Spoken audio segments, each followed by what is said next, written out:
si je n'ai pas fait ma troisième dose? Non, pas tout à fait. Vous allez bénéficier d'un délai supplémentaire. Et donc, par exemple, si j'ai reçu ma deuxième dose, disons, le 15 mai dernier, en théorie, je devrais recevoir ma troisième dose à partir du 15 novembre. Mais pour laisser à tous les 65 ans et plus de temps pour s'organiser, eh bien, le gouvernement ajoute un délai de 5 semaines. Écoutez, Gabriel Attal. C'est le 15 décembre que le pass sanitaire sera désactivé pour les personnes de plus de 65 ans qui ont réalisé leur deuxième dose il y a plus de 6 mois et 5 semaines et qui n'ont pas fait leur rappel. Revenons donc à notre exemple. J'ai reçu ma deuxième dose le 15 mai, je peux recevoir ma troisième dose à partir du 15 novembre.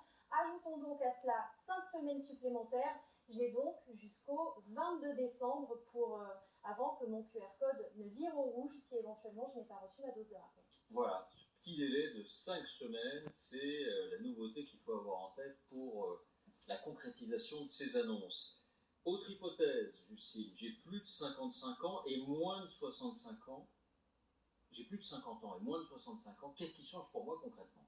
Eh bien, c'est la deuxième annonce de cette allocution. Si vous êtes dans cette tranche d'âge des 50-64 ans, vous pourrez et vous devrez recevoir votre troisième dose à partir du 1er décembre, lorsque la deuxième dose remonte à plus de 6 mois. Faut-il comprendre que vous perdrez aussi votre passe sanitaire après ce délai butoir de 5 semaines? Pas pour l'instant, mais attention, Gabriel Attal a laissé entendre que ça serait certainement le cas dans les semaines à venir. Écoutez. Ça n'a pas été dit par le président hier, ce que vous pouvez constater, c'est qu'on parle des plus de 65 ans. Donc il y aurait une logique à ce qu'à un moment donné, ça soit le cas pour les autres publics auxquels le rappel vaccinal est ouvert. Mais ça n'a pas été décidé à ce stade. Ça n'a pas été décidé à ce stade.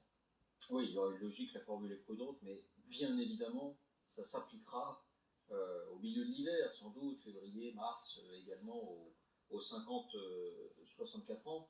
La logique voudrait même, mais il faut mesurer quelle est l'efficacité de cette troisième dose, quelle est la perte d'efficacité après 6 mois de la deuxième dose pour les plus jeunes. Ça s'appliquera peut-être aussi aux autres.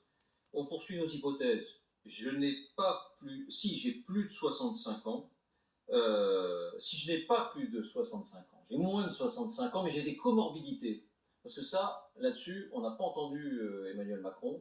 Que se passe-t-il pour moi?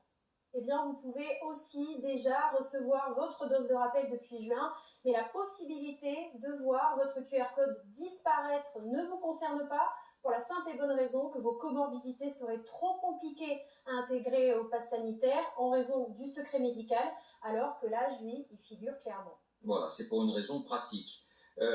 Dernier point, si j'ai plus de 65 ans, donc on comprend que 6 mois plus 5 semaines pour le pass sanitaire, est-ce que je dois attendre ensuite à des contrôles renforcés à l'entrée des restaurants, des cinémas, un peu partout? Oui, c'est prévu. En tout cas, aujourd'hui, les forces de l'ordre contrôlent moins qu'à la rentrée de septembre. Et l'objectif affiché, c'est justement de revenir au même niveau de contrôle. Gérald Darmanin ne s'en est pas caché ce matin. Écoutez. On avait grosso modo en septembre 50 000 personnes qui étaient contrôlées chaque semaine, à peu près 8 000 établissements. Et si je regarde les chiffres de la semaine dernière, c'était la moitié, 25 000 personnes contrôlées et à peu près 4 000 établissements. Donc le président de la République, vu l'augmentation du taux d'incidence, l'hiver arrive et le virus circule plus, m'a demandé de demander aux préfets, aux policiers, aux gendarmes de contrôler davantage, comme avant, comme en septembre. Et ce matin, une instruction part au préfet et je les réunis bientôt pour pouvoir appliquer ces demandes. Autrement dit, si les restaurateurs sont plus souvent contrôlés, ils contrôleront également davantage leurs clients. Et donc, à titre informatif, depuis l'entrée en vigueur du pass sanitaire le 12 juillet, 1120 restaurateurs ont été verbalisés pour ne pas avoir contrôlé les passes sanitaires au sein de leurs établissements et 1253 clients ont été verbalisés parce qu'ils n'avaient pas de pass sanitaire. Merci Justine. C'est vrai que après l'instauration du pass sanitaire le 12 juillet, il y avait eu beaucoup de contrôles dans les semaines qui ont suivi. Puis ensuite ça ralentit. Le tout c'est de marquer les esprits en disant attention, il peut y avoir des contrôles.